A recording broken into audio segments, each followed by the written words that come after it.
Good morning mga idol. Ayan, may tanggap ang tropang Moto HD mga idol. Ayan, Pasio 125 to mga loads. May check engine.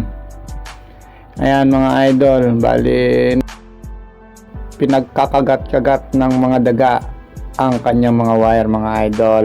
Ayan, ang nakikita dito sa bulang crystal mga loads ay yung sensor, temperature sensor.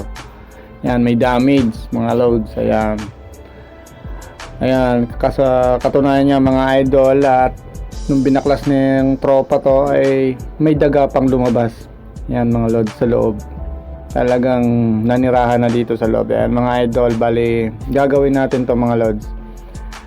Ayan, babaybayin natin yung mga wires na nginat-ngat ng daga.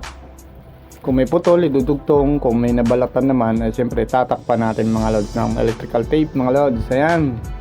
Ayan mga idol, at fast forward na tayo. Bali, nagawa na natin ang paraan yung kanyang check engine mga loads. Ayan.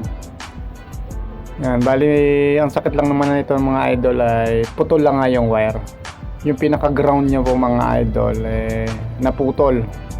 Ayan, bali dinugtong lang natin. Tapos siyempre yung ibang mga napinsala na wire tinipa natin.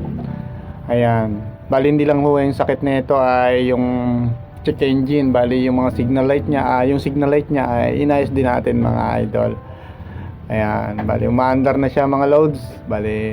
Bali ayan, ibabalik na lang namin ni tropa yung mga fairings nito, tapos iro-road test, then ayan, ibibigay na namin sa customer. Ayan mga loads, maraming salamat, hanggang dito na lang.